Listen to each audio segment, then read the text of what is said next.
Comment créer un leader européen qui va venir concurrencer les éditeurs de logiciels les plus communs sur le marché? C'est la réponse à laquelle nous allons répondre dans cette vidéo. Je suis parti à la rencontre d'un entrepreneur brillant. Il s'appelle Arthur Valère. Il est le CEO et l'un des cofondateurs de Pennylane, un outil qui a pour vocation à faciliter la vie de tous les dirigeants d'entreprises et des cabinets comptables. Dans cet échange, vous verrez comment Arthur a créé son projet d'entreprise quand il était étudiant et qu'il a réussi à le revendre à Booking. Vous verrez aussi comment il est passé de Booking à la création de Pennylane et le processus qui l'a amené à réaliser et produire cet outil avec 7 cofondateurs. On parlera évidemment d'indicateurs financiers, comment faire progresser une boîte, comment avoir une relation saine et structurée avec des investisseurs, comment créer un produit irrésistible sur le marché. Bref, je vous promets une rencontre inspirante et pleine de pédagogie. Si vous souhaitez évoluer évidemment dans la filière de la comptabilité et la gestion, ce genre de contenu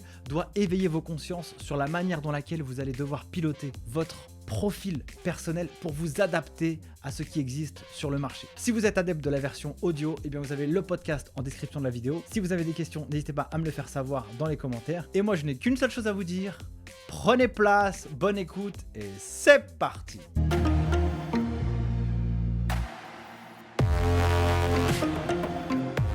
Merci beaucoup d'être là sur cette chaîne YouTube et ce podcast, Les Geeks des Chiffres. Merci beaucoup Nicolas de me recevoir. Bah écoute, on va passer un bon moment. J'ai trop envie de te cuisiner là, Arthur. J'ai trop de questions sur ton parcours, sur Pennylane.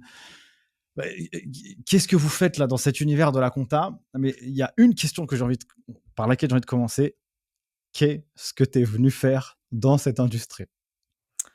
Eh ben écoute, on est tombé là un peu, je sais pas si je dirais par hasard, mais en partant du besoin client ou du problème utilisateur.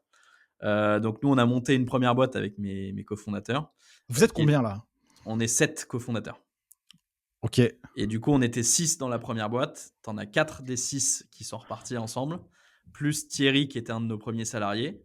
Ouais. Plus Édouard, qui est notre directeur commercial, qui est un ami de lycée, et Alexandre, qui est du coup notre associé expert comptable, et qu'on a rencontré parce que c'était notre expert comptable. Ok. Et donc, on a fait cette première boîte qui a bien marché, qui était un éditeur de logiciels de revenu management pour les hôtels, pour les aider à faire bouger le prix. Ok.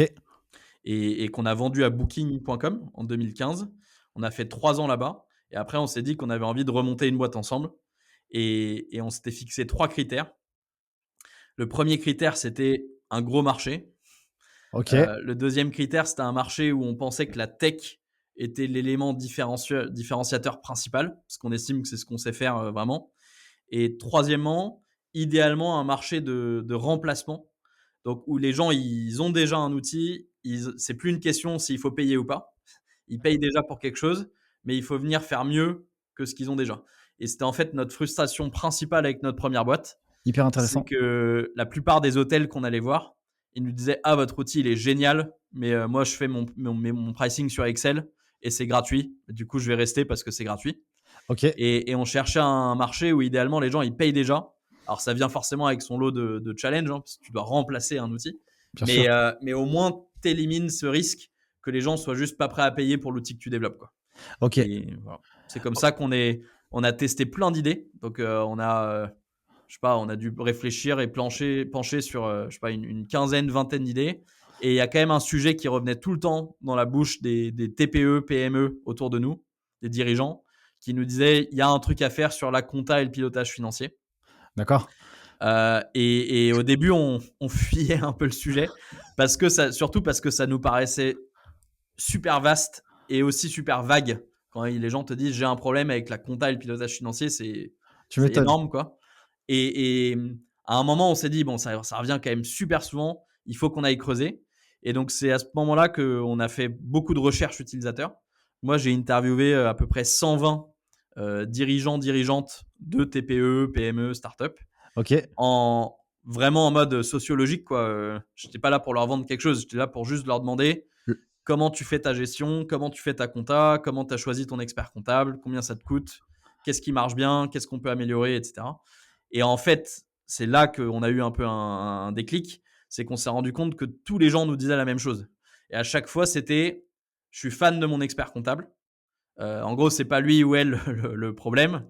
Le problème, c'est les outils que j'ai pour collaborer avec lui ou avec elle. Et le fait que justement, moi, j'ai mes outils. Et souvent, mes outils sont pas top, hein, mais j'en ai. Et lui ou elle a son outil, Cegid ou Sage ou je ne sais qui d'autre. Et tout ça, ça se parle pas.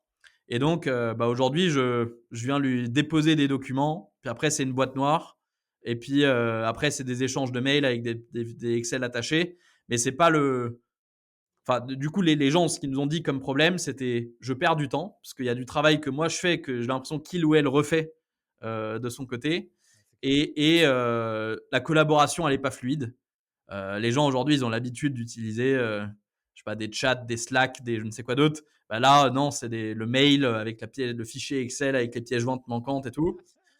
Et dernier point, c'est surtout, j'ai pas accès, et ça nous a plus choqué, enfin, on s'y attendait pas, c'est j'ai pas accès à mes données financières. Et très concrètement, j'ai envie d'embaucher quelqu'un, je sais pas si je peux me le permettre. J'ai envie d'acheter une machine, je sais pas si je peux me le permettre. Et si j'appelle mon expert comptable, il ou elle saura pas forcément me répondre parce que il tire ma compta à la fin du mois, du trimestre, de l'année. Et là, les données temps réel, il les a pas forcément, quoi. D'accord, OK. Alors je refais un petit peu un retour vers le passé. C'est quoi ta formation à toi à l'origine? Toi, est-ce que tu es ingénieur? Qu'est-ce que tu as fait toi dans ton parcours, Ouais. académique? Alors moi, j'ai fait de l'économie et de l'économétrie. Je suis pas D'accord, ingénieur. Euh, enfin, ça se rapproche le plus de ce qu'on pourrait appeler la data science. OK. Donc c'est faire des algorithmes. L'économétrie, c'est faire des algorithmes pour prédire des variables principalement économiques, quoi. Après, j'ai une formation assez généraliste. J'ai touché à pas mal de trucs. Et du coup, chez Price Match, la première boîte, j'étais le CEO. Et quand Ça j'ai c'est rejoint, Tu l'avais fait directement après les études? Tu as ouais, fait on Price l'a monté en fait pendant l'année de césure de notre master, la première OK, boîte. Et quand j'ai rejoint Booking, du coup, à l'issue de cette première boîte, mon boss chez Booking qui a racheté la boîte, il m'a dit le job qui ressemble le plus à celui de CEO chez Booking, c'est Product Manager. Et donc, moi, mon job, entre guillemets, avec lequel j'ai le plus de proximité, c'est celui de Product Manager, qui en fait, et on a construit Price Match pas mal sur le modèle de Penny Lane, pardon, pas mal sur le modèle de Booking, où tu as plein de product managers qui sont des mini CEO. Et tu as échangé, je crois, avec Marc. Marc, yes. Voilà. L'idée, c'est que le product manager, c'est lui qui a une partie du produit. Et son job, c'est de comprendre les besoins de ses utilisateurs, de les prioriser, de traduire ça pour les développeurs, et puis derrière, de venir retraduire ce que les développeurs ils ont construit pour le marché, pour les utilisateurs. Et du coup, c'est un rôle ultra central. Ouais. Et le but, c'est que chaque product manager ait autant de latitude et de liberté que possible et qu'on leur fasse confiance à eux parce que c'est eux qui connaissent le mieux leurs produits ou leurs sous-produits, quoi. Et donc, ouais, moi, c'est ça que j'ai fait chez Booking pendant 3 ans. C'est product manager sur notre produit historiquement et après sur d'autres produits de Booking. D'accord, et donc alors si je reviens sur Price Match, la boîte elle est partie de 0, vous l'avez fondée à 4. Ou jusqu'à où vous l'avez emmenée? Jusqu'à la date de l'acquisition, par Booking, et où est-ce que vous l'avez amenée lorsque vous étiez directement, chez Booking? Je crois que vous étiez partis aux Pays-Bas ou au Luxembourg, je pense, c'était ça Alors, l'histoire? donc, ouais, le Price Match, on l'a monté en janvier 2012. OK, On a mis beaucoup de temps à arriver à nos premiers clients. Déjà, au tout début, on ne savait pas qu'on voulait faire de l'hôtellerie. C'était vraiment notre thème, c'était faire du revenu management, faire bouger les prix. On a mis 6 mois pour comprendre que le vrai marché intéressant, c'était l'hôtellerie. OK. On a mis 6 mois pour avoir un MVP, une première bribe de produit. On a mis 6 mois pour vraiment avoir les premiers clients. Et donc, au bout d'un an et demi, Ah ouais, d'accord. c'est là qu'on a levé des fonds. On était autofinancé jusque-là. On a levé des fonds. Et c'est après que ça a vraiment accéléré. Parce que du coup, dans l'année et demie qui a suivi, cette première levée de fonds d'1 million d'euros avec Price Match, on est passé de 15 personnes à 100. D'accord. On a signé pas mal d'hôtels, et y compris le groupe Accor, donc, qui était un grand compte, tous les Ibis du monde. Et à ce moment-là, on allait relever des fonds pour accélérer, notamment à l'international. Et Booking.com est venu et nous a proposé de racheter la boîte. Et comme c'était notre première boîte et que on n'avait pas vraiment de, enfin, ça fait rêver, hein, sur le Ah, coup. tu m'étonnes. Voilà, on a accepté l'offre. Surtout qu'on s'était dit que c'était dans cette industrie de la travel technology, la boîte la plus sympa Ah, tu pour nous m'étonnes. pour aller passer 3 ans. Et du coup, on a été racheté. On a tous les fondateurs et la tech, on a déménagé à Amsterdam parce que Booking, c'est hollandais. Ok, C'est la plus grande boîte de e-commerce européenne. On a été là-bas, on a été intégré au sein de leurs équipes. Et là, le but, ça a été de démocratiser le produit, donc de profiter que Booking a des relations avec plein d'hôtels pour le mettre entre les mains de. Et donc, quand on a été racheté par Booking, il y avait à peu près 2000 hôtels qui l'utilisaient. d'accord. Et quand on est parti 3 ans après, c'était plutôt 200 000 hôtels. Ah Et ouais, donc, c'était des problématiques assez différentes de comment tu rends ton produit plus scalable, comme on dit, que les gens puissent s'inscrire tout seuls, qu'ils arrivent à comprendre tout seuls comment l'utiliser, de le rendre super clair et intuitif. L'histoire de gérer 36 langues, toutes les devises, voilà, qu'on n'avait pas forcément au début en tant que boîte indépendante. Euh, voilà, donc c'était ça. Et donc là, quand on est reparti avec la deuxième boîte Penny Lane, on s'est dit, bah maintenant on a notre coussin, on a vendu la première boîte. Là, cette fois-ci, le but, c'est pas de revendre, c'est de faire un géant européen comme Booking peut l'être. Et idéalement, de nous-mêmes, comme Booking, rentrer en bourse ou quelque chose comme ça un jour, quoi. top, top, super. Et alors, comment ça se passe la vente d'une entreprise? Et comment on te contacte? Comment on price le prix de la boîte? Comment se passe tout ce process? Alors déjà, c'est stressant. Tu Euh, m'étonnes. Tu reçois un mail, alors, un coup de téléphone: «Allô, bonjour». Alors en fait, moi j'étais allé à une conférence aux États-Unis. Donc nous, une de nos stratégies, c'était de proposer à des acteurs, à des éditeurs tiers, d'intégrer notre brique, parce que nous, on n'était pas la brique centrale. Le revenu management, c'est un point parmi d'autres. L'hôtel, son outil central, c'est ce qu'on appelle le PMS, Property Management System, où il gère ses check-in, ses check-out, etc. Et nous, on proposait à d'autres acteurs d'intégrer notre brique en option au sein de leur logiciel. Et Booking venait de racheter justement un de ces logiciels. Et donc, dans le cadre d'une conférence, on les avait rencontrés, on leur avait proposé d'intégrer en marque blanche notre solution. OK. Ils avaient dit, ah bah c'est intéressant. Ils avaient vu qu'on avait pas mal construit notre solution autour de Booking. Donc notamment, on avait scrappé tout Booking. On avait OK. récupéré le nom de tous les hôtels depuis Booking. Ce qui fait que quand tu étais un hôtel, enfin quand tu t'inscrivais sur Price Match, tu rentrais le nom de ton hôtel comme tu as aujourd'hui sur Penny Lane avec le numéro sirène, Ouais, mais ouais. tout était basé sur Booking, quoi. D'accord. Booking, c'était notre base sirène, quoi, si tu veux, de tous les hôtels du monde. Et du coup, ils se sont dit, bah, c'est intéressant. L'enjeu de Booking, c'était de se dire, on amène des réservations aux hôtels à en moyenne 16% de commission. Le jour où Google ou Airbnb amènent des réservations à 12%, C'est les hôtels fichu, y quoi. partent en courant. Ouais, c'est clair. Et du coup, il faut qu'on leur donne de la technologie pour qu'ils soient plus loyaux, entre guillemets, envers nous et qu'on leur amène plus pour le même argent. Et du coup, ils avaient acheté une boîte à Seattle pour faire des sites web pour les hôtels, une boîte pour faire des logiciels de gestion d'hôtels, et nous. Et le but, c'était de mutualiser les ressources, de mutualiser les relations. Donc, Booking, ils ont 2500 account managers qui sont sur le terrain au contact des hôtels tous les jours. Et donc, faire que ces gens-là puissent présenter la solution. Et alors, du coup, pour ta question sur comment ça se price, au stade de développement où on en était, c'est purement l'offre et la demande, hein. Donc le revenu il est très très faible. Et donc enfin très concrètement, nous on est allé voir Booking, on leur a dit bah nous notre alternative c'est de rester une entreprise indépendante. On pense qu'en restant indépendant, en levant des fonds, on va aller signer tant de clients, faire tant de revenus, et que du coup dans 2-3 ans on sera valorisé tant quand on fera vraiment du vrai revenu et tout. Euh, vous y gagnez si vous nous achetez aujourd'hui parce que vous achetez une technologie, etc. Et donc après, c'est est-ce que vous êtes prêt à payer, enfin à compenser pour la perte de chance entre guillemets qu'on pourrait avoir. Et après, c'était des négos du coup assez longues.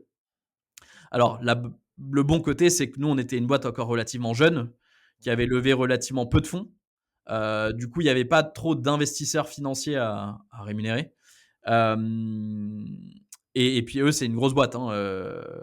C'est le groupe qui détient Booking, c'est une boîte qui pèse 100 milliards en bourse. Donc ils ont des fonds. Euh, voilà, et donc de fil en aiguille, ça a duré quand même pas mal de temps, surtout que nous, on n'avait plus de cash. On était en train de faire notre levée de fonds. Et donc, c'était une situation assez stressante puisque si ça se passait mal avec Booking, on était un peu mal Ouais. derrière, quoi. Ouais, en fait, ça veut dire que là, tu es sur 3 sujets différents. Tu as à la fois ta vision que tu as envie de délivrer, tu vois? Tu as envie de dérouler, donc tu te dis: «Bah, je vais aller chercher des fonds». En même temps, tu as une opportunité de faire racheter ta boîte et puis il faut t'occuper aussi de tes clients, donc tu es un peu, tu un peu perturbé aussi On dans était un peu l'esprit, tu vois? schizophrène pendant 3 mois, ouais. Ouais, tu m'étonnes, tu deviens fou, tu vois? OK, et alors ce qui est assez intéressant dans ce que tu dis, c'est que, tu peux mettre, en place tous les, leviers ou tous les calculs, savants, pour pouvoir évaluer une boîte, tu vois? Mais quand même, à la fin, il y a, cette histoire émotionnelle et un prix entre une offre et une demande, et c'est là où ça va matcher, tu vois? Tu as des espèces de traceurs, mais quand même, si Booking, il voit qu'avec ton produit, il peut faire quelque chose de beaucoup plus important pour les hôtels, et finalement ne pas laisser rentrer Google ou, d'autres acteurs comme cela, bah, là, tu peux pricer, plus cher que si, entre guillemets, tu es un petit rigolo, quoi. Enfin, C'est ça, c'est la question, c'est est-ce que la boîte qui te rachète, elle rachète un dividende certain, chaque année qui tombe chaque année? Ou est-ce qu'elle rachète une technologie qu'elle, elle va monétiser d'une manière ou d'une autre, directe ou indirecte? Et donc dans ce cas-là, c'était vraiment elle rachetait une technologie. Et là, du coup, c'est plus très enfin, tu te bases pas sur le revenu et le profit de ta boîte, plus sur le potentiel que cette technologie elle a pour chez eux, quoi, dans ouais, leurs c'est mains. clair. Ouais, en gros, c'est qu'est-ce que ça va leur rapporter demain, quoi. Donc c'est surtout Et ça qu'ils vont combien essayer. eux, ça leur coûte de reconstruire cette technologie eux-mêmes, combien de temps ça leur prend, etc., quoi. Ouais, vous avez fait toutes les erreurs possibles et inimaginables, et donc, ça, c'est des choses qu'eux, ils auront pas à faire, en fait. C'est ça. Yes, top, top. Donc ensuite, donc, il y a cette histoire price match. Qu'est-ce que tu en as appris, toi, comme enseignement dans cette expérience? Tu sors de l'école, tu montes une boîte, tu la vends à Booking, c'est propre, tu vois? C'est une belle histoire, en tout cas, jusqu'à maintenant. C'est quoi l'enseignement que tu retires, les choses qui ont été un peu difficiles et tout, là-dedans? Alors, bah, dans notre première boîte, et quand on a commencé Penny Lane, on s'est dit justement, c'est quoi les quatre principaux enseignements qu'on a envie de garder et où on va pas se planter. Je pense le numéro un, c'est que ta boîte, c'est les gens qui sont dedans, quoi. Il y a Ouais. rien d'autre. Et du coup, le truc numéro un sur lequel tu dois te concentrer, c'est embaucher les bonnes personnes et faire que ces personnes-là, elles soient épanouies, qu'elles aient le bon cadre de travail, que leurs priorités soient claires, etc. Dans notre première boîte, je pense qu'on était naïfs et qu'on sortait d'école et qu'on s'est dit, ah, on a construit un logiciel génial, incroyable, il va se vendre comme des petits pains. Voilà. Et on s'est rendu compte assez rapidement que non, enfin, tu vois, avoir les bons commerciaux, le bon support client, etc., c'est au moins aussi important Ah, tu que m'étonnes. juste avoir construit le bon logiciel. Donc ça, c'est le premier point, c'est vraiment l'effort que les fondateurs mettent sur le recrutement.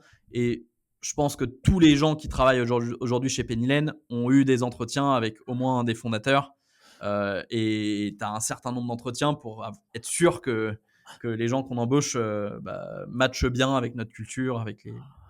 Ça, c'est le premier point. Deuxième point, bah, on n'avait pas pris très au sérieux notre gestion financière. Et donc ça, ultra important d'avoir dès le début les bons outils. Chez Price Match, on s'est rendu compte, alors ça a été un peu miraculeux, mais on s'est rendu compte au bout d'un moment que nos clients nous payaient pas, Ouais. on les facturait, on les relançait pas, on suivait pas nos encaissements et tout. C'est au moins aussi important que le produit que tu construis, quoi. Tout ce qui est flow de sign-up et tout. Et après, troisième point, c'est un peu ce que je t'ai dit tout à l'heure. Ça a beaucoup influencé le choix de l'idée de Penny Lane. C'était avoir un produit qui répond à un vrai besoin très très fort.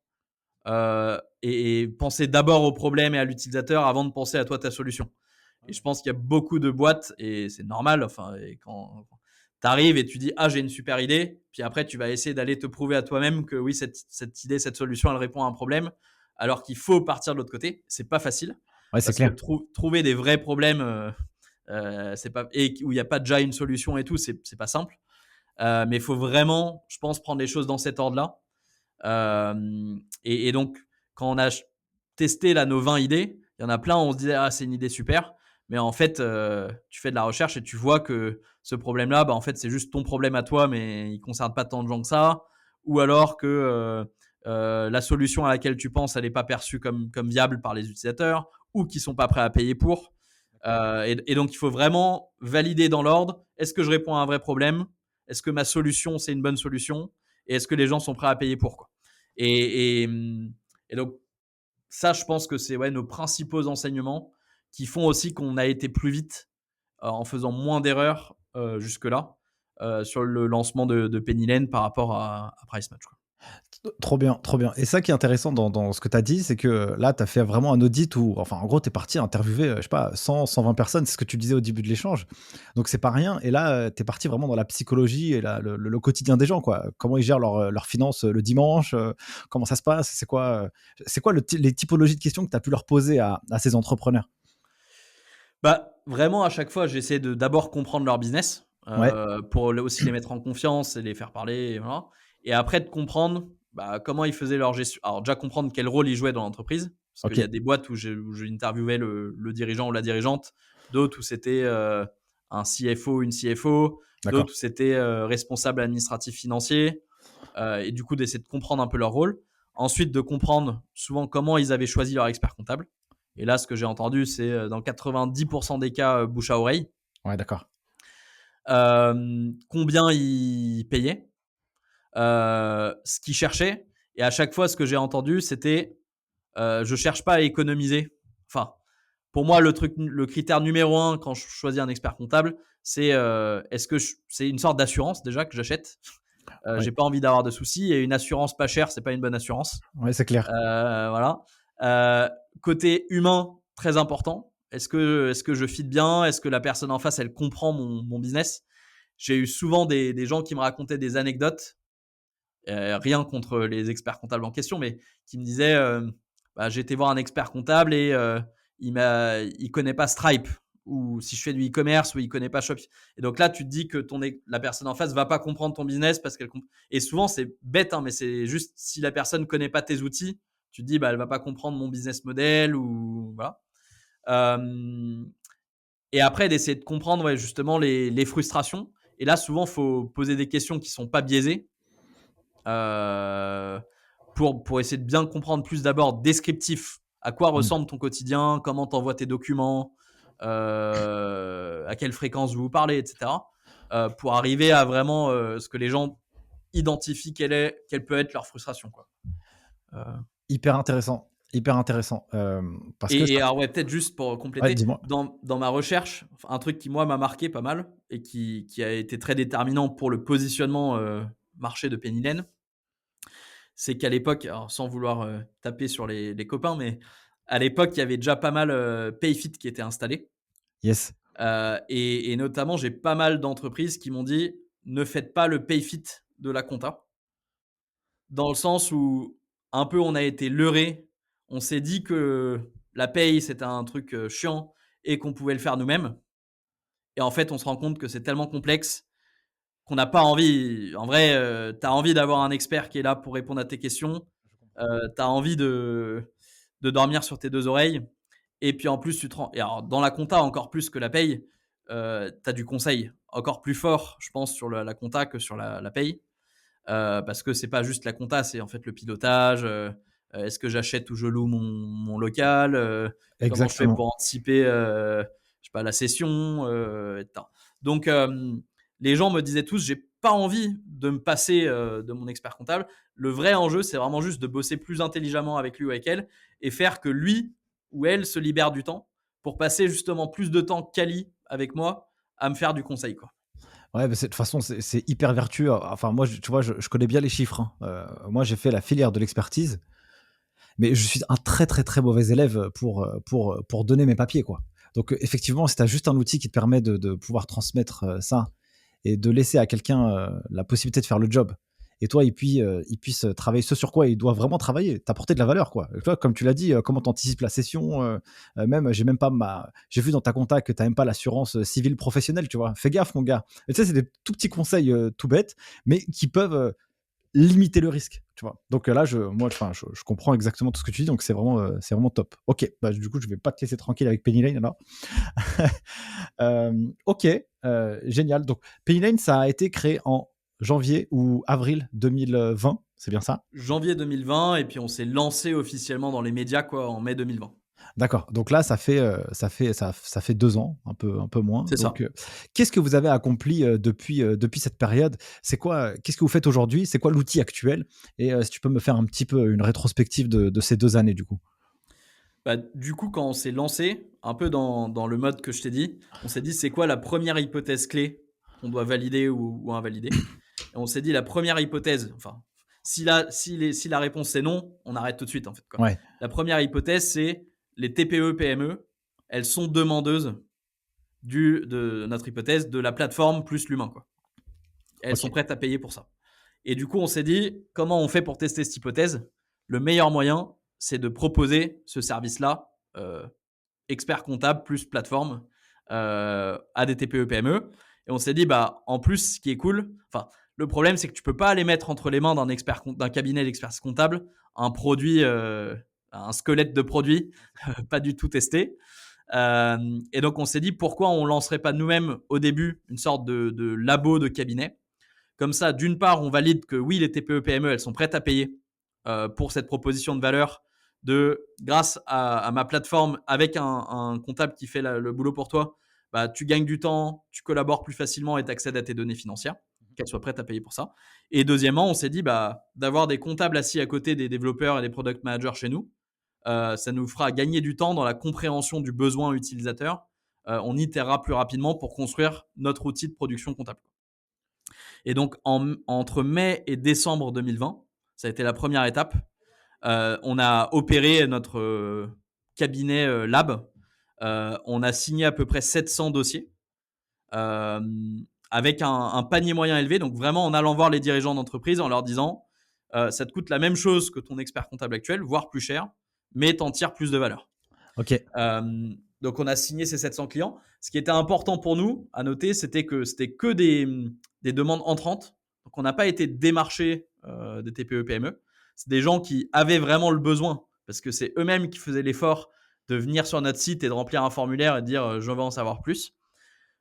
Que on les facturait quand même pas. En moyenne, on facture 280 € par mois pour de la pure tenue, sans social, sans juridique. Ok. Et troisièmement, on avait un gros taux de conversion entre le moment où on présentait le service, on faisait une démo, et le moment où la personne devenait cliente, à peu près 60% des gens à qui notre commercial faisait une démo devenaient clients. Et du coup, en décembre 2020, on s'est dit, bah ouais, franchement, il y a une vraie demande. On a avancé notre produit d'outils de production comptable, c'est plus un squelette, c'est un squelette amélioré, on va dire. On a été voir des premiers experts comptables. Alors pour leur rendre hommage, notamment un cabinet à Paris qui s'appelle Impulsa, notamment Grégoire Proust, et puis un cabinet qui s'appelle Audit CPA.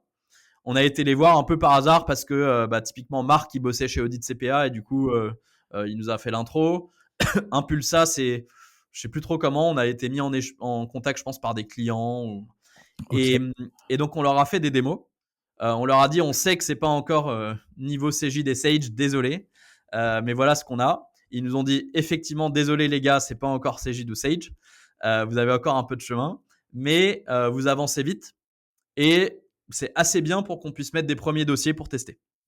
Trop bien.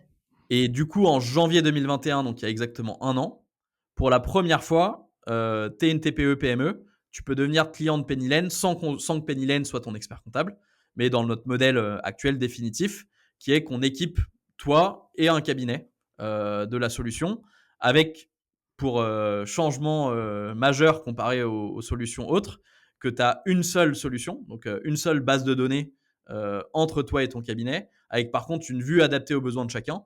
Toi, en tant qu'entreprise, tu vas gérer tes achats, tes ventes, ta trésor. On te montre zéro compta, hein, parce qu'on pense pas que, enfin, les gens, quand on a fait notre recherche au début, ils nous ont pas dit, les dirigeants de TPE, PME, ils nous ont pas dit, moi j'ai envie de mettre les mains dans la compta. Hein. Euh, gérer leur boîte, ils ont envie.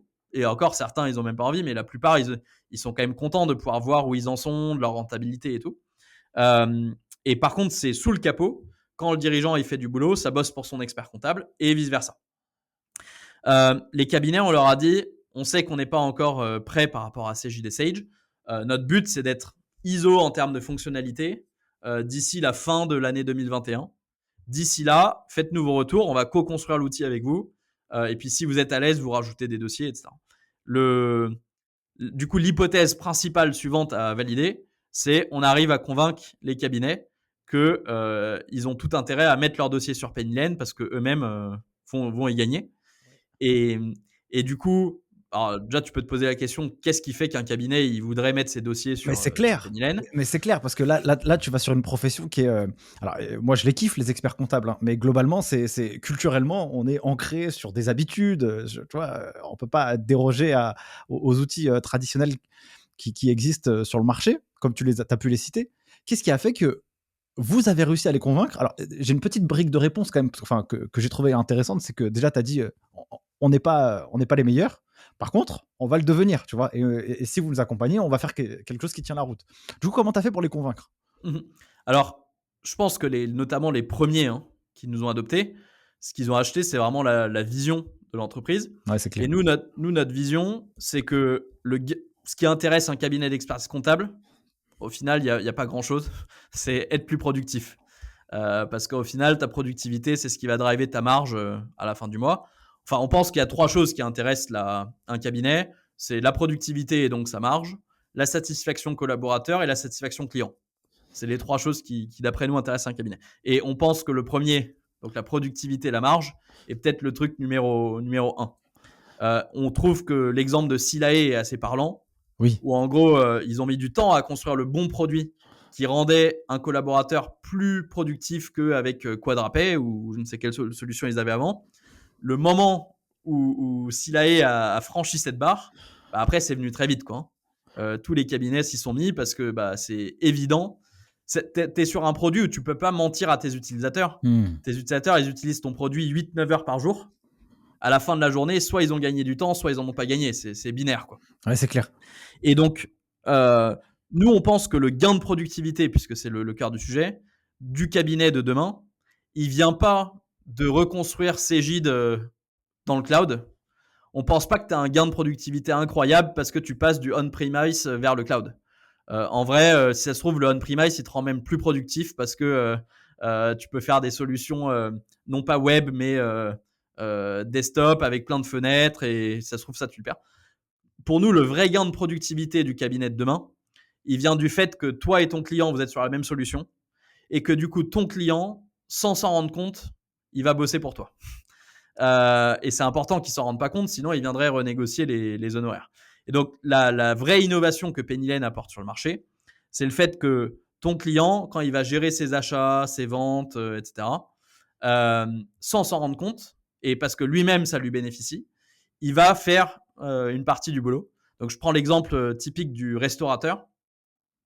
Le restaurateur, historiquement, il a ses factures d'achat, il se fait livrer des fruits et légumes tous les 3 jours. Puis à la fin du mois, il prend sa calculette, il regarde combien il doit à son fournisseur de fruits et légumes. Il va dans BNP ou Crédit Agricole, il fait son virement. Puis toi, expert comptable, tu récupères les 2 tuyaux. D'un côté, tu as ton EBIX qui arrive. De l'autre, tu as ton tuyau facture. Puis tu dois refaire le boulot que ton client il avait déjà fait. De Exactement. regarder combien il devait à son fournisseur de fruits et légumes et de comprendre quelles sont les 7 factures qui correspondent à ce paiement, quoi.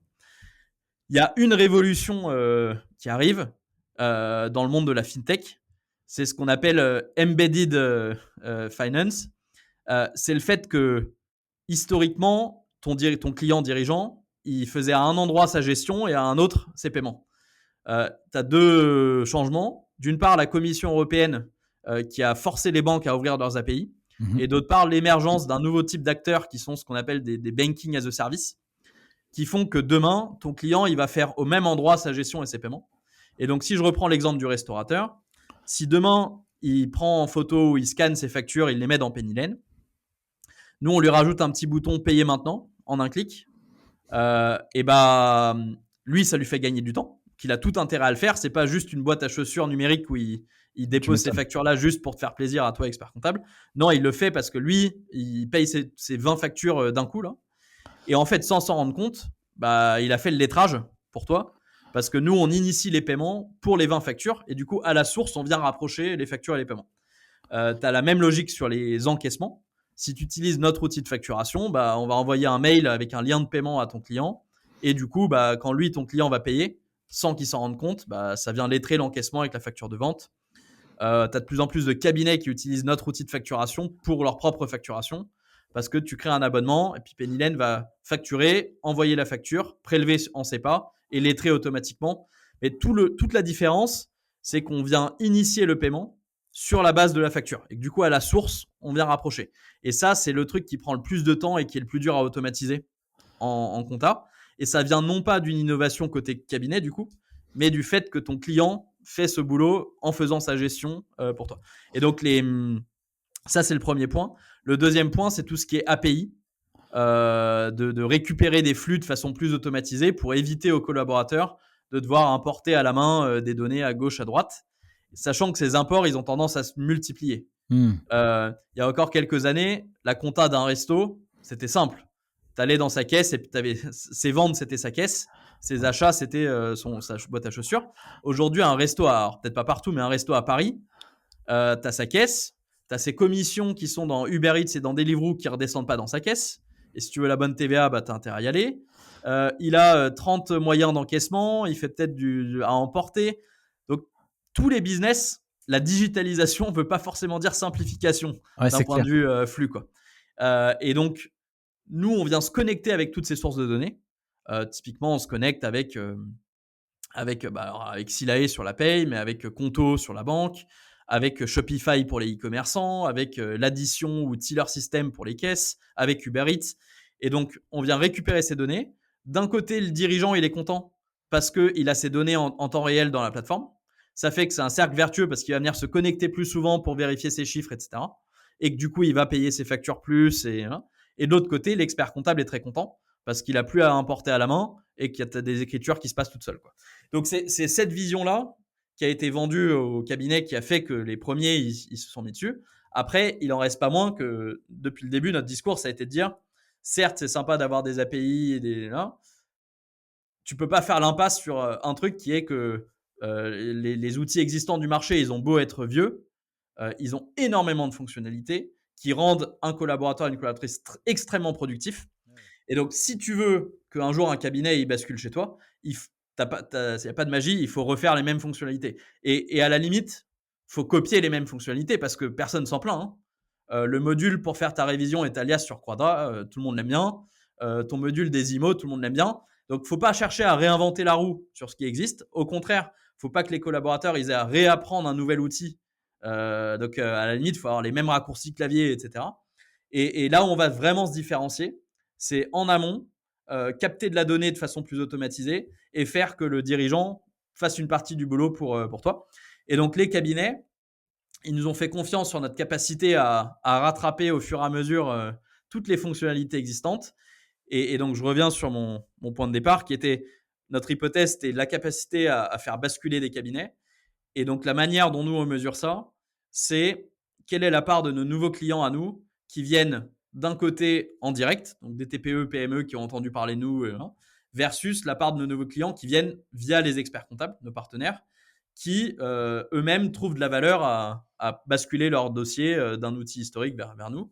Et donc, il y a un an, 100% de nos clients, ils venaient en direct et 0% via les experts, puisqu'on commençait tout juste à bosser avec eux. Vers la fin de l'été, c'était 20% via les experts, 80% en direct. D'accord. Et aujourd'hui, c'est 80% via les experts et 20% en direct, Incroyable. sachant que le direct, il n'a pas baissé. Donc, c'est juste que oui, maintenant, tu as des cabinets qui, en fait, aujourd'hui, hein, je ne prétends pas qu'on a tout fini ni tout gagné, on a encore énormément de boulot. Aujourd'hui, tu as des petits cabinets qui migrent entièrement leur cabinet sur Pennylen. Donc, ils basculent complètement leur dossier de Cegid ou Sage ou ACD ou je ne sais quoi vers Pennylen. Tu as des cabinets de taille moyenne qui sont plutôt encore en train de tester et où ils montent, où on équipe aujourd'hui, je sais pas moi, 10-20% de leur dossier. D'accord. En fait, ce qui fait la différence entre un petit cabinet et un cabinet de taille moyenne, ça va pas être tant l'outil de prod, ça va plus être la gestion interne. Et nous, on s'est concentré vraiment sur l'outil de prod et maintenant, on est en train de mettre les moyens sur la gestion interne. Quand tu as 200 dossiers, ta gestion interne, tu peux la faire sur Excel, quoi. Ça passe. Ouais, je vois. Quand tu en as 2000, tu as besoin d'un outil pour suivre le temps passé par collab par dossier. Tu as besoin de ton super outil de facturation, de ta GED, de ton suivi des échéances. Voilà. Et donc, on équipe des cabinets de plus en plus grands. Mais vraiment, le but, c'est d'être l'outil du cabinet et du client du cabinet pour toute taille de cabinet, quoi. Et donc, c'est pour ça qu'aujourd'hui, on met la gomme côté recrutement, tech, produit pour toujours accélérer sur les fonctionnalités. Puis il y en a beaucoup à construire. Trop bien. Hyper clair, c'est vraiment super. L'explication elle est top. Merci Arthur. Du coup, vous adressez les cabinets, donc uniquement les cabinets, et finalement les entrepreneurs. Donc tous les entrepreneurs, qui sont les entrepreneurs qui utilisent votre logiciel, enfin l'outil plutôt, on appelle pas ça un logiciel, mais on appelle ça un SaaS. Euh, c'est quoi leur profil type? Est-ce qu'ils ont des salariés? Est-ce qu'ils sont beaucoup? C'est quoi un peu l'idée derrière ça? Alors, historiquement, du coup, comme je te disais, à la base, c'était plutôt des entreprises qui venaient nous voir en direct. Ouais, Maintenant, c'est 80% de nos clients, c'est leur expert comptable qui nous les présente, entre guillemets. d'accord. Du coup, la population, elle a pas mal changé. Historiquement, tu avais, je dirais, une population relativement, enfin, plus jeune que la moyenne, plus avide d'outils digitaux que la moyenne. C'était ce qu'on peut appeler les early adopters, quoi. Voilà. Souvent des gens qui, ouais, les deux traits communs, c'était soit j'utilise des outils digitaux et du coup j'ai envie de les brancher sur un outil comme Pennylen. Donc j'utilise, je sais pas moi, Conto pour ma banque, j'utilise Stripe pour encaisser mes clients. J'ai une caisse qui a une genre Tiller qui a une API. Je suis e-commerçant, j'ai Shopify ou je ne sais quoi d'autre. Ou j'ai envie de piloter. J'ai envie de suivre mon chiffre d'affaires, j'ai envie de suivre mes coûts, voilà. Ça, c'était les deux principales caractéristiques. Et en termes de secteur, du coup, tu avais d'un côté, je dirais, les startups, c'est pas vraiment un secteur, mais les boîtes qui, justement, du coup, utilisent à fond tous ces outils, etc. Tu avais toutes les boîtes de services, prestations de services B2B. Pourquoi? Parce qu'elles ont des grosses problématiques, notamment de BFR. Et donc, nous, on était bons sur leur fournir à la fois un outil de facturation et en même temps du visu sur la trésor. Et du coup, la possibilité de vraiment piloter leur BFR avec en plus des fonctionnalités de relance automatique, de rapprochement, etc. Tu avais des boîtes e-commerce parce que c'est un enfer pour tout le monde, pour tous les experts comptables de gérer du e-commerce. Tu m'étonnes. Et alors, la petite surprise, c'était les restos. Beaucoup de restaurateurs. Et ça, je pense que c'est en partie parce que tu as une nouvelle génération de restaurateurs qui viennent pas forcément de la restauration, qui viennent peut-être plus du monde tu vois, école de commerce ou autre, et qui en fait se lancent là-dedans et qui voient ça comme un business, qui veulent piloter vraiment leur activité, qui prennent des prêts, qui doivent voir où ils en sont de leur trésor, qui veulent racheter un deuxième resto, etc. Ça, c'était un peu les grands segments. Aujourd'hui, ce qu'on voit, c'est que la population d'utilisateurs de Pennylen, ça a tendance à être des entreprises de plus en plus petites, plus représentatives du tissu économique français, beaucoup plus sur des professions. On a beaucoup d'artisans, donc dans le bâtiment, toujours de restaurants, mais ouais, c'est beaucoup plus représentatif du tissu économique. Plus âgé également, ce qui est un enjeu, hein, parce que il faut, du coup, c'est à la fois la beauté de notre modèle et le challenge, c'est que aujourd'hui, les gens qu'on onboard sur Pennylen, ils ont clairement jamais entendu parler de Conto, de Payfit, de tout ça. On est peut-être le premier outil digital avec qui ils ont de gestion, avec qui ils ont un contact. Donc ça, c'est cool et on les toucherait jamais, ces gens-là, si on n'était pas avec leur expert comptable. C'est clair. C'est vraiment leur tiers de confiance de proximité. En revanche, l'enjeu, c'est tu as des problématiques que tu n'aurais pas sur les autres utilisateurs parce qu'ils n'arrivent pas à se créer un compte, ils n'arrivent pas à se connecter, ils sont moins à l'aise avec le digital de manière générale, quoi. Donc, ça demande plus de faire dans la dentelle et de faire vraiment d'offrir une expérience simple, notamment. Alors simple pour ceux qui veulent et puis plus compliqué pour les autres. Mais il faut cacher la complexité à tous ceux qui veulent pas l'avoir, quoi. Ouais, alors pour information, moi j'ai échangé avec Edouard en début d'année 2021, justement, parce que moi je suis un mauvais élève dans la gestion financière, en tout cas pour mon propre projet. Donc j'avais discuté avec lui, etc., de Pennylen, parce que moi j'ai aussi j'ai beaucoup aimé, tu vois, la vision du projet et tout, c'était ouf. Et là, finalement, je suis pas passé sur Pennylen pendant toute l'année 2021. Et là, en 2022, là, je viens de passer là, tu vois. Et donc, justement, j'ai un peu la personne avec laquelle j'ai discuté. Elle m'a montré finalement la partie cachée qui se montre pas à l'entrepreneur, parce que moi je connais la compta. Enfin, je pense qu'elle a pas Mhm. compris. Enfin, ce que je lui ai raconté, elle a peut-être pas compris. Elle m'a dit, ah, vous voulez le voir et tout. Bah vas-y, montre-le moi, tu vois. Et donc, et en fait, j'ai vu ces deux visions. Donc en fait, tu as une vision où tu as un logiciel pour un comptable, quoi, tu vois. Et donc, bah, tu vas saisir tous tes trucs et tout. Et en fait, finalement, pour l'utilisateur, pour l'entrepreneur, lui, il voit rien de tout ça. Tu as un Ouais, onglet achat, tu as un onglet vente, tu as un onglet trésor. Et puis l'histoire, elle est pliée, quoi, entre guillemets. Et donc, tu peux juste analyser, enfin, juste, ce qui est très important, c'est que tu as une vision simplifiée. Et par contre, pour l'expert comptable, eh bien, je retraduis un peu tout ce que tu as dit, tu vois, parce que moi, je l'ai mhm. vécu en direct, donc j'ai trouvé ça intéressant. Euh, Tu vas indiquer ton écriture d'achat, enfin, tu vas euh, ramener ta facture d'achat, et puis l'expert comptable, il va la récupérer, puis il va la pré-paramétrer, il va la pré-catégoriser avec un code comptable. Et puis la prochaine fois, quand cette facture revient, eh ben, tu n'as plus à la saisir, quoi. Tu C'est vois. ça, par exemple. Ouais. Et donc, ça, c'est top parce que du coup, ça permet à l'expert comptable de se concentrer sur son job et pas de faire de la tenue, quoi. C'est faire du conseil. Ouais, le but, c'est d'automatiser ce qui peut être automatisable. Ce sera Mhm. jamais 100%, hein, parce qu'il y a toujours des cas particuliers et tout. Faire que les outils de révision soient bien, Mhm. pour que tu puisses effectivement aller vérifier après que tout est nickel. Tout ce qui est déclaration et restitution d'un côté à l'administration fiscale, de l'autre à ton client, et faire que effectivement ça te libère du temps pour faire du conseil, quoi. Du coup, toi, t'es arrivé dans un univers que, en gros, tu connaissais pas, en fait. Tu vois, genre, toi, vous avez Je fait. connaissais rien, je te Ouais, confirme. et donc, ça veut dire qu'en fait, comment tu as fait pour comprendre tout cet univers? Comment tu as fait pour te former, comprendre l'expert comptable, même la partie technique? Parce que qu'est-ce que tu vas raconter? Ouais, ton logiciel est top, mais faut maîtriser un peu les bases, tu vois? Donc, Alors, ouais, premièrement, bah, je pense que c'était le côté sympa d'avoir notre lab comptable.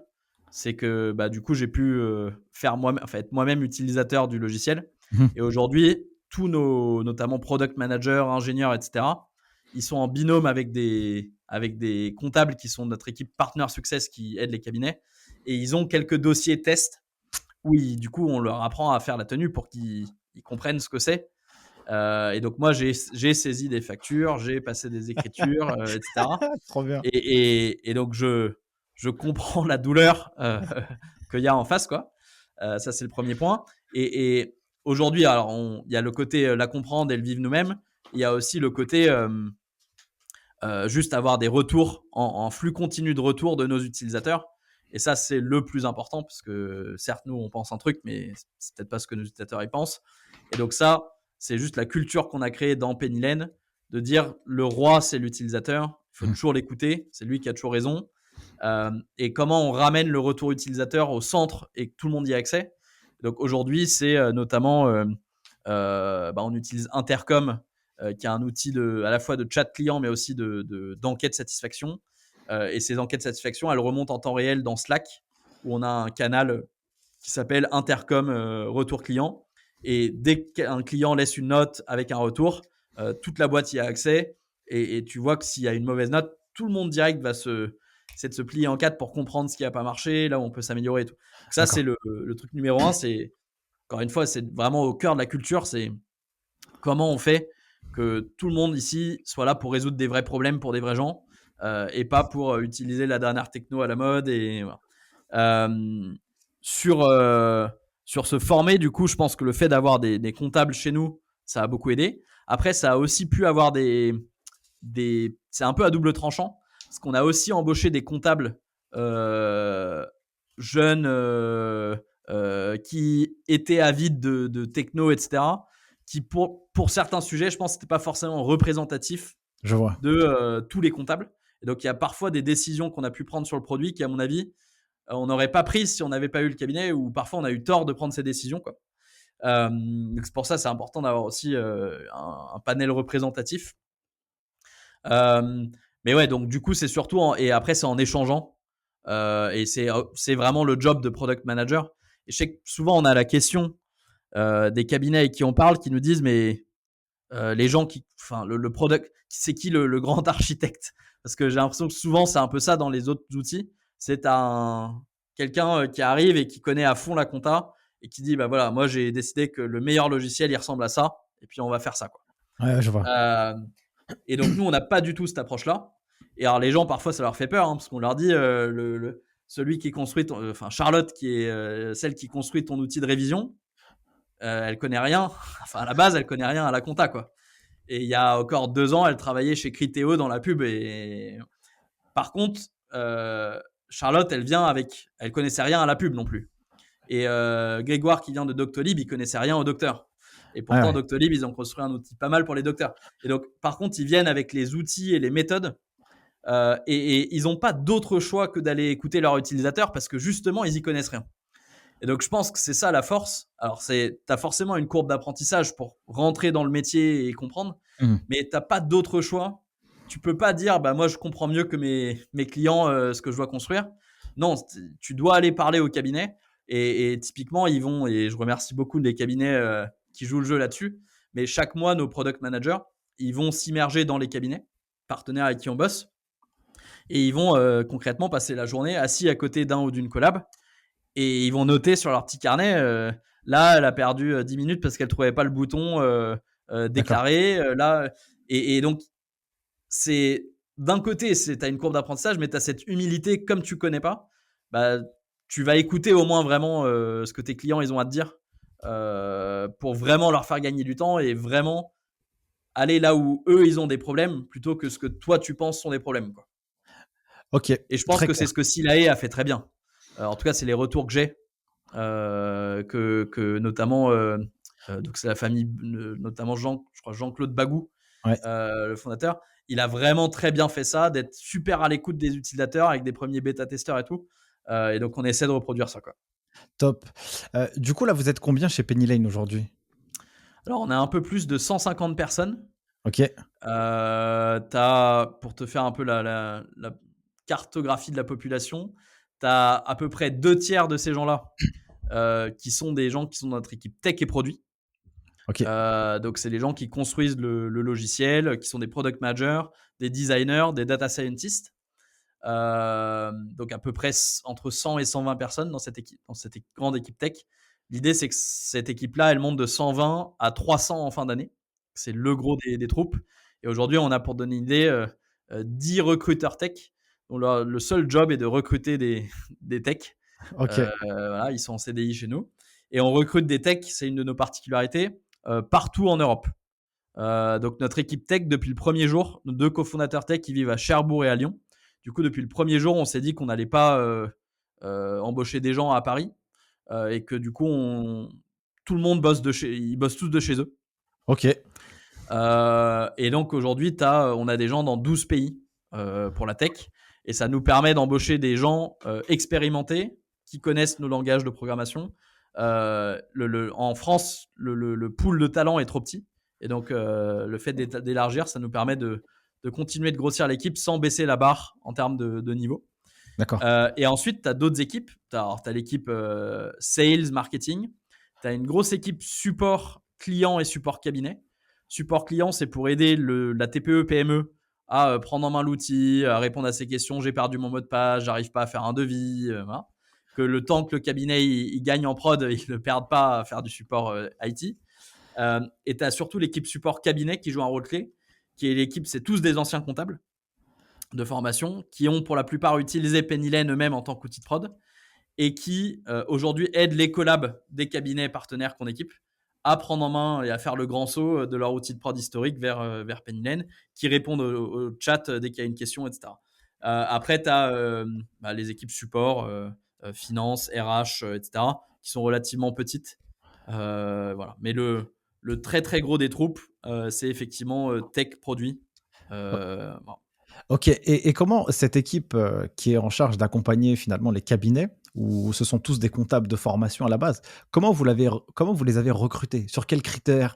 Je pense que vous devez avoir une grille de recrutement qui est assez particulière, parce que j'imagine que là, c'est un geek de la compta, quoi. Tu vois, là, faut Alors, mixer les deux. Donc ça, c'est difficile à trouver, c'était tu vois. c'était l'autre bon côté d'avoir ce lab compta, c'est qu'en fait, tu as une bonne partie de l'équipe du lab. Donc, tu en as qui voulaient rester dans une carrière type cabinet. Et donc, qui ont rejoint. On a annoncé récemment la cession de notre cabinet lab historique au cabinet audit CPA. Donc, eux, ils ont rejoint les équipes de CPA, en fait. D'accord. Et tu as les autres qui, justement, voulaient changer un peu de chemin de carrière et plus aller dans une carrière, on va dire, tech. mais faire jouer leur connaissance du métier comptable, qui ont rejoint cette équipe Partner Success, qui du coup ne tiennent plus ou alors, à la marge des dossiers et qui sont vraiment dédiés pour 95% de leur temps à juste aider les collabs des cabinets partenaires, ce qui honnêtement est un rôle plutôt sympa parce que Ouais, tu m'étonnes. tu viens aider, tu viens faire découvrir l'outil. C'est un challenge parce que les gens, ils ont leurs habitudes. Et donc, c'est comment tu aides les gens à faire que la friction soit minimale au moment d'apprendre à découvrir un nouvel outil et à l'utiliser, quoi. OK, super. C'est quoi un peu la vision, je sais pas, dans les, 3 à 5 prochaines années avec Penny Lane? Alors, l'idée, c'est de continuer à rendre le produit supérieur et différencié des autres produits du marché. C'est le truc numéro un. Et on pense qu'on est dans un business où le produit est tellement complexe que tu peux créer de la différenciation. On n'est pas dans un business. Il y a des business qui sont, on va dire, qui ont vocation à se commoditiser. Je pense, je sais pas moi, à la livraison de bouffe. Mmh. Uber Eats et Deliveroo, et ils vont se faire la guerre quoi, jusqu'au bout parce que, en vrai, ça change pas grand-chose que tu commandes sur Uber Eats ou Deliveroo. Ouais, c'est clair. Là, on est sur un business où, encore une fois, le produit il est très complexe. Les gens, ils l'utilisent 8 heures par jour. Euh, du coup, toutes nos forces, elles vont là-dedans. Et on pense que c'est un business où on va pas avoir besoin, si on construit le bon outil, le bon produit, on n'aura pas besoin d'aller lâcher tous nos sous chez Google ou chez Facebook parce que c'est le produit qui se vendra entre guillemets de lui-même, quoi.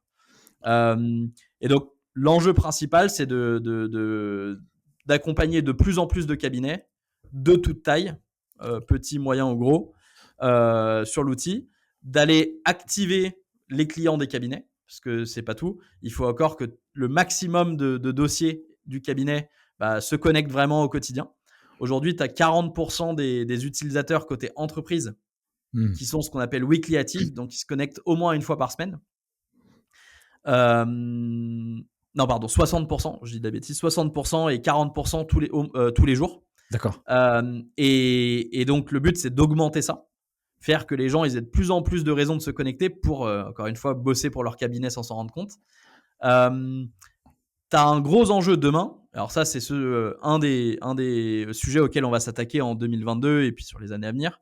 C'est aussi d'aider les cabinets à monétiser leur rôle de tiers de confiance. Et nous, on pense qu'il y a une opportunité incroyable pour les experts comptables. On pense qu'historiquement, le dirigeant de TPE, PME, il avait 2 tiers de confiance, un peu concurrents dans ce sens-là, c'était le banquier et l'expert comptable. On pense que les banques, elles sont en train de fermer beaucoup d'agences, ou que les conseillers bancaires sont peut-être moins au niveau qu'ils pouvaient l'être il y a quelques années, C'est clair. que les néobanques, elles offrent pas de conseils. Chez Conto, tu as un service client qui va te répondre si tu as perdu ton mot de passe ou autre, mais tu n'as pas un conseiller qui connaît ton business, qui est là pour t'aider. Et donc, nous, on pense que l'expert comptable, il a une opportunité de devenir vraiment l'unique tiers de confiance de proximité. C'est une chose de le dire, c'est une autre chose de le monétiser. Et on sait qu'historiquement, la profession, elle a dit il faut qu'on sache vendre du conseil à nos clients. Là, là. C'est plus facile à dire qu'à faire. Et donc, nous, on se dit qui est-ce qui, historiquement, a réussi à très très bien monétiser son rôle de conseil auprès des dirigeants d'entreprise? C'est le banquier. Pourquoi on n'irait pas s'inspirer du banquier? Pourquoi on n'irait pas permettre à l'expert comptable, demain, de monétiser son rôle de tiers de confiance comme le banquier l'a fait par le passé? Et donc, très concrètement, notre but, c'est d'aller aider les experts comptables à manger un peu du gras qu'aujourd'hui ont les banquiers. Et à nous, parce qu'on construit cette infrastructure, prendre notre petite commission au passage en tant que operating system, si tu veux. Bien sûr. Donc, des exemples très concrets. Aujourd'hui, ton banquier, il te donne, je sais pas moi, ta carte de paiement et il prend ce qu'on appelle l'interchange. C'est la rétrocommission que lui verse Visa ou Mastercard à chaque fois que tu fais un paiement. Euh, Aujourd'hui, une carte de paiement, c'est devenu une commodité. Il y a des acteurs de banking as a service qui permettent à des gens comme nous, Penny Lane, d'émettre des cartes.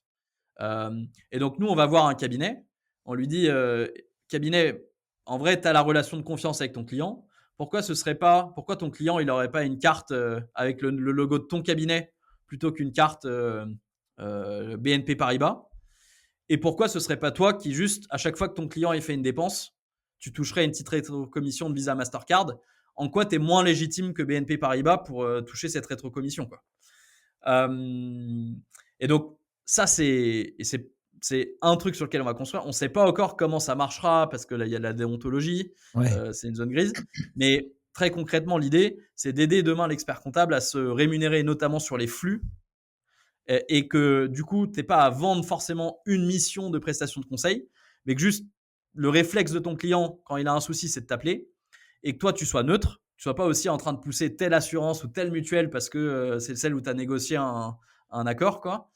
Que au contraire, tu as un peu tous les crédits, toutes les cartes de paiement, tout là, et que quelle que soit la solution que ton client va prendre, toi, tu sois rémunéré derrière et que du coup, tu sois neutre et vraiment là pour juste aider ton client à trouver la meilleure solution pour lui.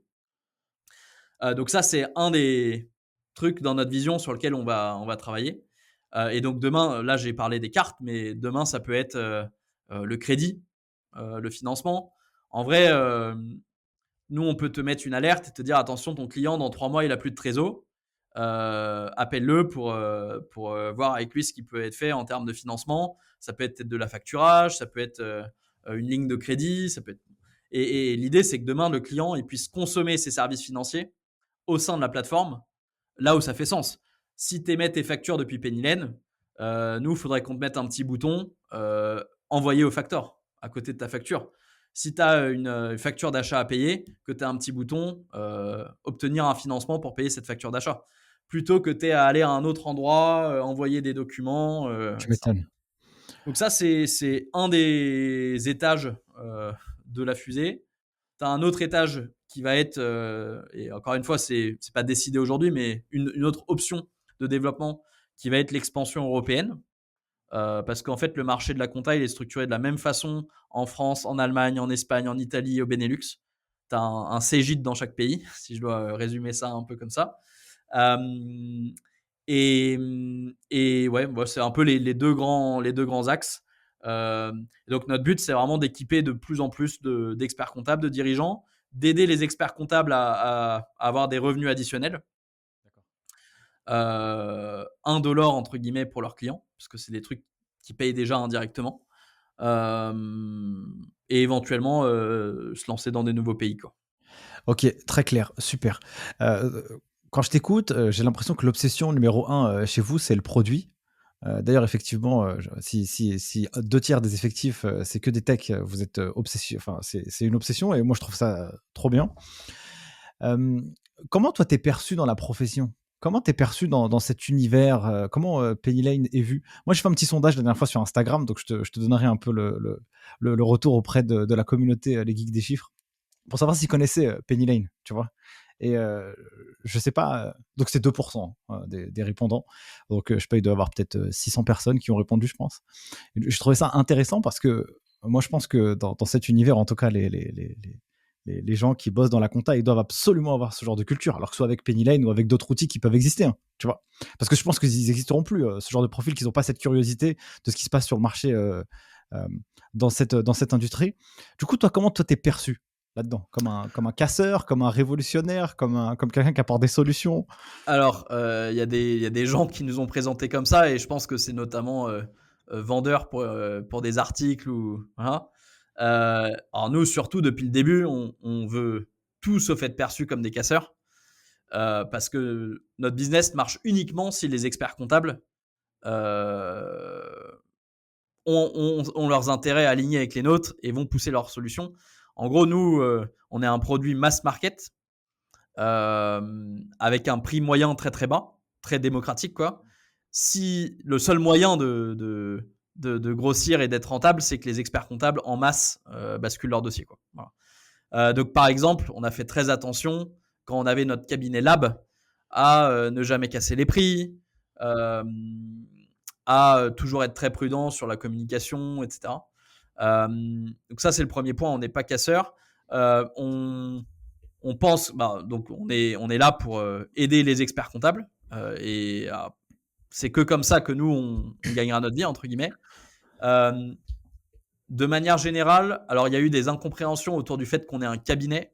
Après, quand on a expliqué que c'était un cabinet lab, et puis récemment on l'a cédé, donc là je pense que ça a dissipé tout doute sur nos ambitions. Donc, ouais, on n'a vraiment jamais voulu développer un gros cabinet. C'était vraiment juste pour avoir les retours utilisateurs. Mais ça, c'était un point qui posait problème. Les gens disaient, mais en fait, t'es concurrent, tu me demandes un outil, mais t'es aussi concurrent. Voilà. D'accord. Après, de manière générale, moi, je suis très positivement surpris de tous les échanges que j'ai avec les experts comptables. Un truc moi, je pensais que les experts comptables me diraient, reviens me voir quand ton truc il est ISO Cégide. Je vais pas faire des tests sur 2 dossiers, 3 dossiers, voilà. Ça va me désorganiser. C'est clair. En fait, ils sont tous ultra demandeurs. Donc, je trouve qu'il y a une vraie curiosité, un vrai appétit. Donc ça, c'est pour moi une très très bonne nouvelle. La qualité des échanges et sur la vision de la transformation du métier, je trouve ça passionnant.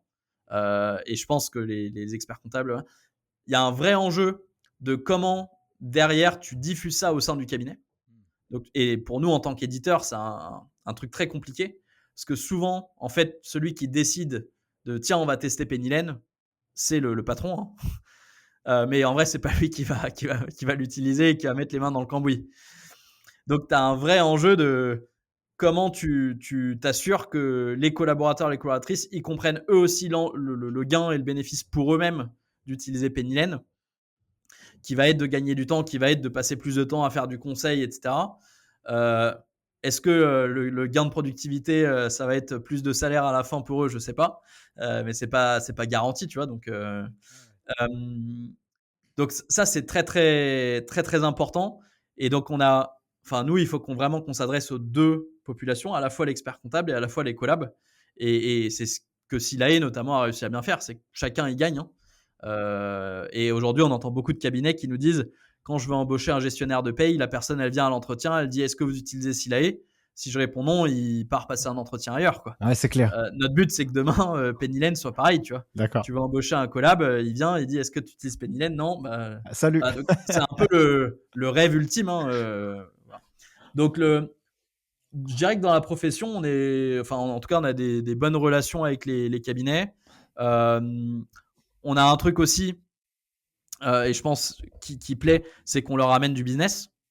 Nous, il y a une partie des dirigeants qui nous contactent en direct, qui nous disent, moi, je cherche un outil, mais je cherche aussi un cabinet qui sait utiliser cet outil. Et donc, nous, dans ce cas-là, on va présenter ce dirigeant à un cabinet. On présente toujours à un seul cabinet pour qu'il n'y ait pas de guerre des prix, etc. Ouais. Et du coup, le cabinet, derrière, il vend sa lettre de mission. Et c'est du business en plus. Donc ça, c'est un truc qui est apprécié.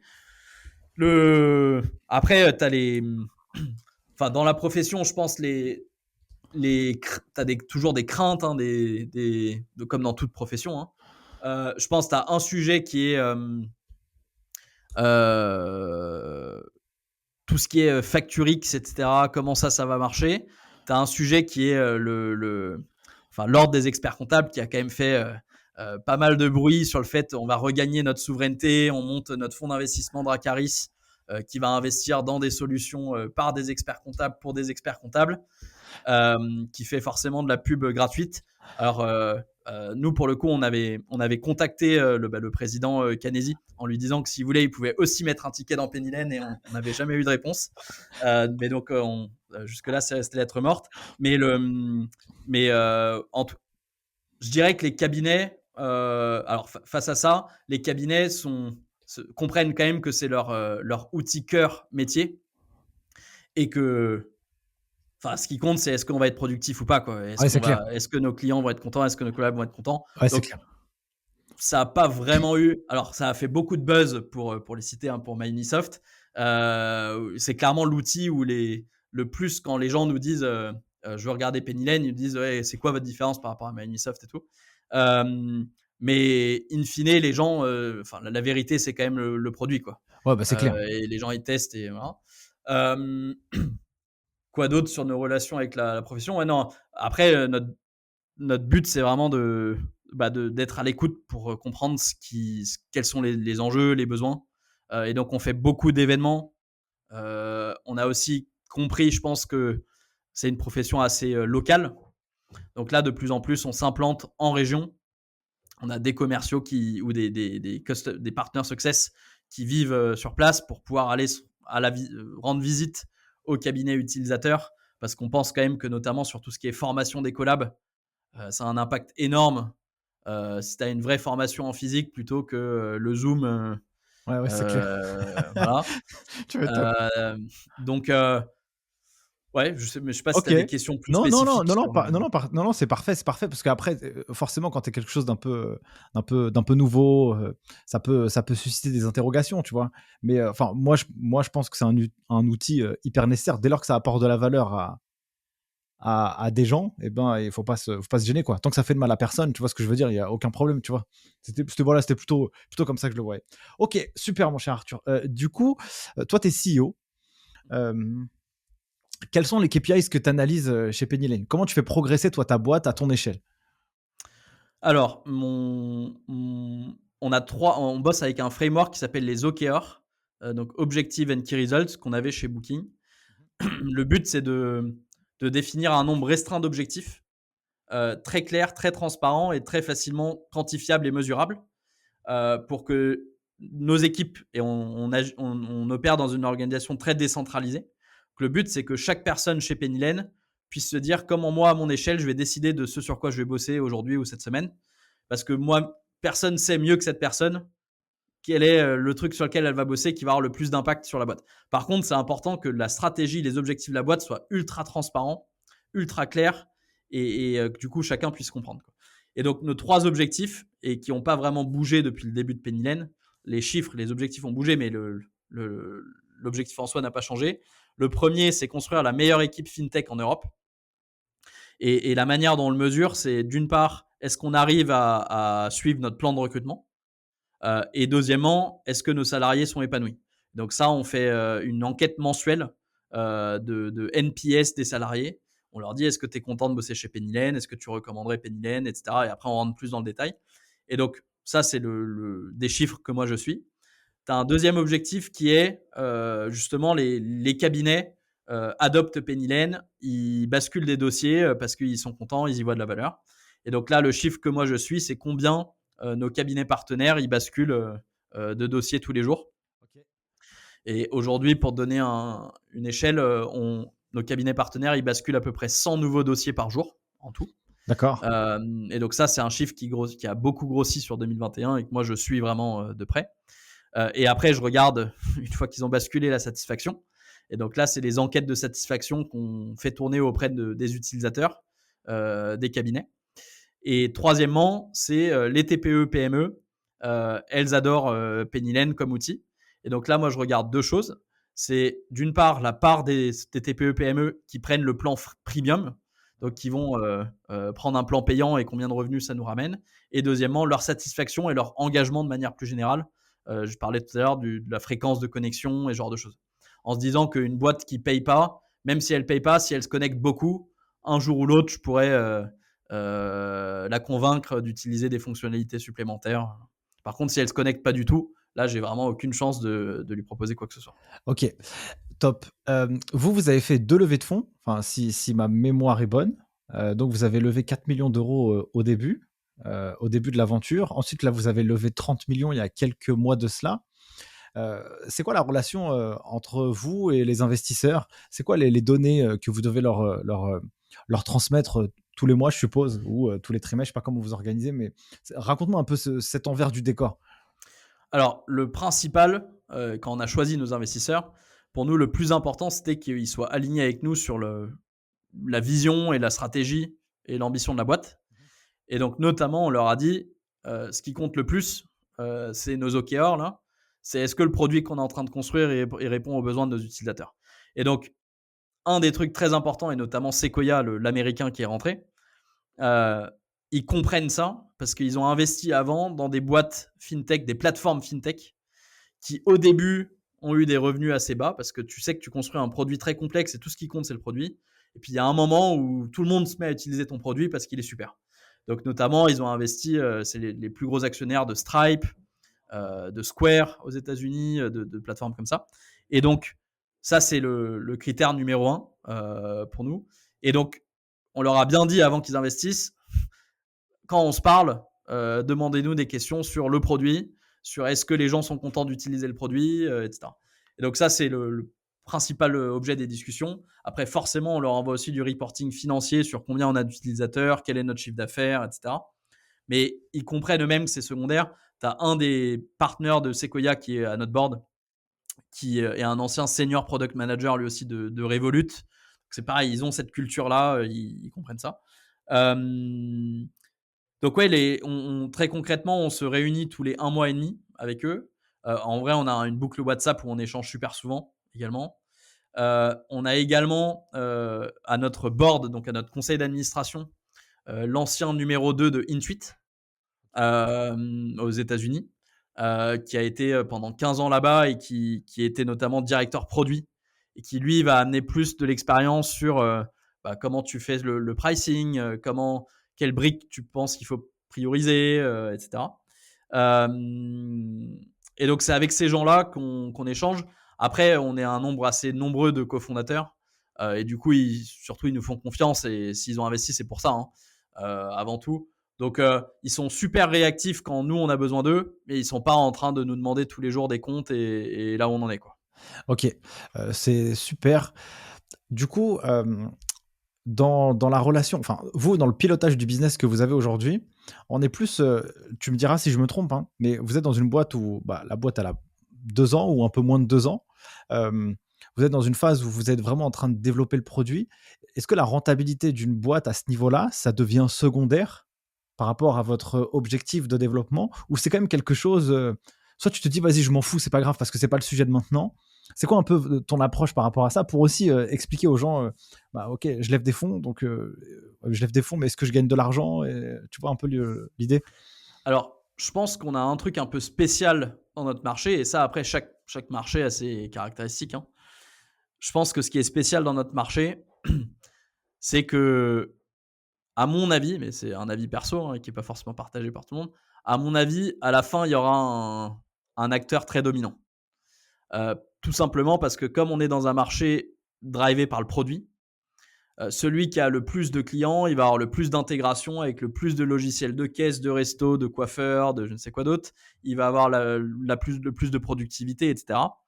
Et du coup, il sera mieux, significativement mieux que les autres produits. Et donc voilà. Et donc je pense, enfin nous on estime que ce qui compte avant tout, c'est être ce numéro 1. Parce que en gros, soit tu es numéro 1, soit tu auras tout perdu, quoi. Et donc aujourd'hui, notre but n'est pas d'être rentable. En plus de ça, du coup, nous, notre ambition, c'est d'être un player mass market. Donc, c'est d'être numéro 1 et d'équiper beaucoup de TPE, PME. Pour équiper beaucoup de TPE, PME, il faut avoir un prix très démocratique. Et donc, on n'est pas du tout dans la logique de dire on va aller faire payer super cher des gens qui ont un besoin très fort, comme peuvent l'être les modèles de, je sais pas, je prends des fintech françaises, mais Spendesk, Agicap, etc. C'est des gens qui vendent leurs produits 6, 7, 8 fois plus cher que le nôtre. Et parfois, je suis sûr qu'on a des clients qui seraient prêts à payer beaucoup plus cher que ce qu'ils payent pour Penny Lane. Mais notre enjeu, c'est pas ça. Notre enjeu, c'est d'équiper 80-90% des TPE, PME françaises demain et des cabinets. Et donc, on est dans un business où on sera rentable quand on atteindra une part de marché significative. Nous, on prévoit d'être rentable en France à peu près à fin 2023.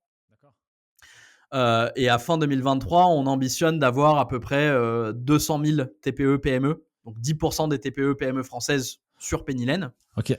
Le jour où tu en as 200 000, même si tu gagnes pas beaucoup par TPE, PME, Oui, bien sûr. ça commence à faire des chiffres intéressants qui vont couvrir tes coûts de commercialisation, de développement et tout. Donc, on est dans cette logique-là. On pense que celui qui gagnera le marché, il n'y a pas à se faire de soucis pour lui, qui gagnera bien sa vie, quoi.